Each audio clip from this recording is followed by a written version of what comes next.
आज डाउटनेट आप डाउनलोड करें। डाउटनेट पर अपने सभी गणित, रसायन विज्ञान, भौतिक विज्ञान और जीव विज्ञान के डाउट्स का करो सफाया। बस प्रश्न की फोटो खींचो, एक ही प्रश्न को क्रॉप करो और तुरंत वीडियो सोल्यूशन पाओ। अभी डाउनलोड करें। दिया गया प्रश्न है, सिद्ध कीजिए कि किसी ग्रह की परिक्रमा करता उपग्रह केपलर के तृतीय नियम का पालन करता है। टी बराबर 2 पाई आर के घात 3/2 बटे करनी GM। अतः टी अनुक्रमणानुपाती आर का 3/2 अथवा टी का वर्ग अनुक्रमणानुपाती आर के घात 3। ठीक है, तो चलिए इसे एक चित्र के सहायता से समझते हैं।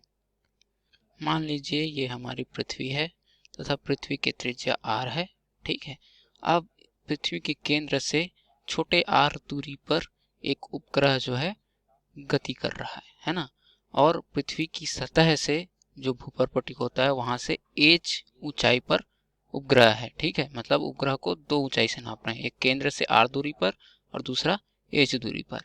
ठीक है, तब पृथ्वी का अभिकेंद्रीय बल,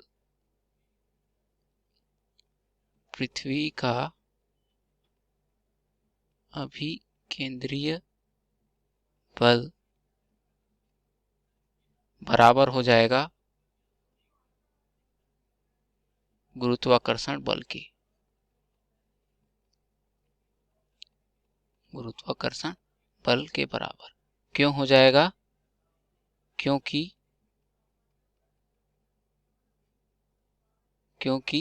इस उपग्रह को गति करने के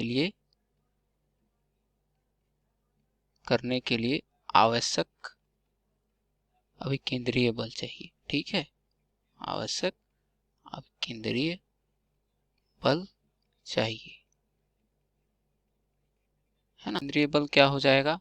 मान लीजिए पृथ्वी का जो द्रव्यमान है वो बड़ा M है। ठीक है, तथा उपग्रह का द्रव्यमान मान लीजिए छोटा m है ना। तो इसका अभिकेंद्रीय बल क्या हो जाएगा? mv² ये होता है अभिकेंद्रीय बल का सूत्र। मतलब ये r किसके दूरी पर? पृथ्वी के केंद्र से दूरी पर है, ये r दूरी पर है पृथ्वी के केंद्र से। ठीक है, अब अभिकेंद्रीय बल मतलब केंद्र पे लगने वाला बल है। ठीक है, और r दूरी पर हमारा उपग्रह स्थित है, हम ये देख सकते हैं r दूरी पर है। ठीक है, और v जो है उसका वेग हो गया किसका? इस उपग्रह का वेग हो गया, है ना। और m जो है, छोटा m जो है इस उपग्रह का द्रव्यमान हो गया।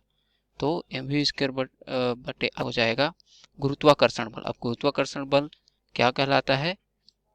g जो कि सार्वत्रिक गुरुत्व नियतांक होता है, m पृथ्वी का द्रव्यमान गुणित उपग्रह का द्रव्यमान बटे r²। ठीक है, अब r इनके दो पिंडों के बीच की दूरी का वर्ग होता है। तो यहाँ से हम देख सकते हैं कि छोटा r, एक r कट जाएगा और छोटा m और एक छोटा m कट जाएगा। ठीक है, तो v बराबर आ जाएगा gm बटे r। अब इसको और क्या लिख सकते हैं? तो v बराबर लिख सकते हैं करणी gm बटे r। अब इसको दे दीजिए समीकरण 1। ठीक है,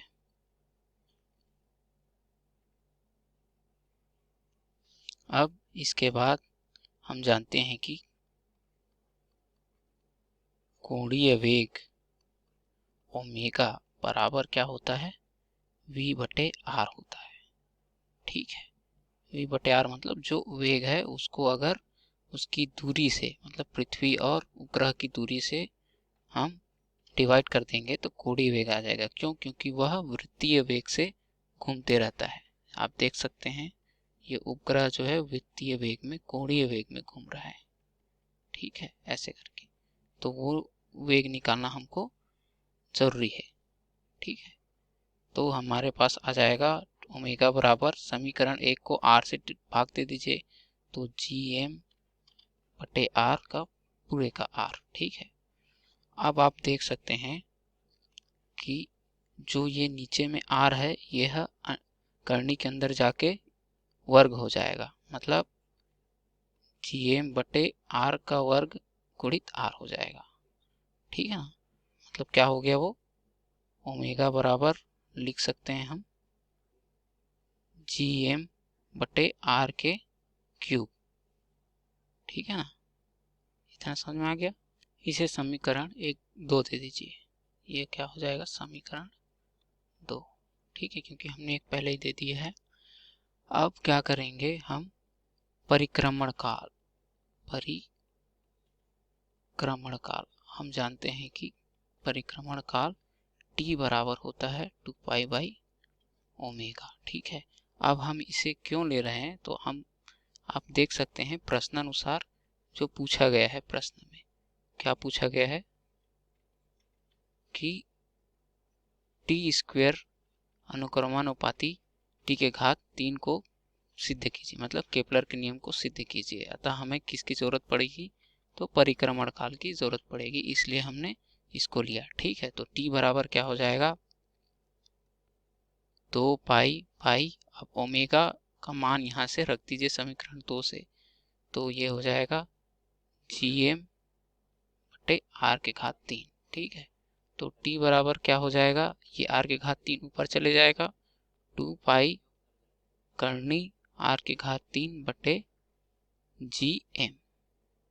ठीक है ना, अब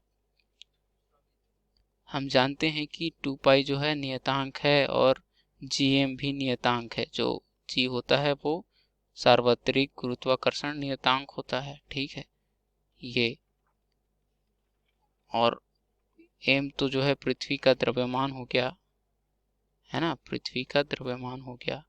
अतः ये सारे निश्चित मान हैं, तो T बराबर हम डायरेक्टली लिख सकते हैं T अनुक्रमानुपाती करनी R के घात 3। ठीक है, अब इसे और क्या लिख सकते हैं, उधर करनी को उधर ट्रांसफर करके T का वर्ग अनुक्रमानुपाती R के घात 3। ठीक है, और यही हमारा केपलर का नियम हो जाता है। ये रहा हमारा केपलर का नियम। ठीक है, अब देखिए केपलर का नियम कहता क्या है। केपलर का नियम कहता है कि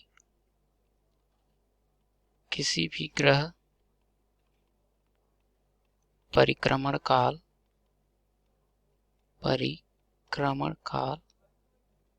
का वर्ग सूर्य से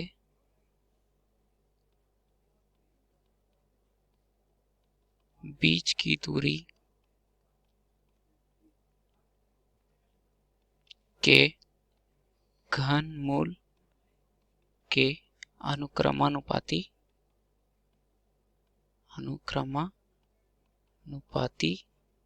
होती है। ठीक है, होती है, और यही आया हमारे पास परिक्रमण काल का वर्ग इसके बीच की दूरी के घनमूल के क्या है, अनुक्रमानुपाती है। ठीक है, अतः हम इसको और क्या लिख सकते हैं, टी स्क्वेयर अनुक्रमानुपाती R घात 3 को और भी लिख सकते हैं। देखिए कैसे लिख सकते हैं, करनी R के घात 3 ये हो जाएगा, और फिर इसे T अनुक्रमानुपाती R के घात 3 का होल 1/2 लिख सकते हैं। ठीक है ना, अब इसे फिर से लिख सकते हैं T अनुक्रमानुपाती R के घात 3/2, और यही हमारा दूसरा हो जाएगा उत्तर।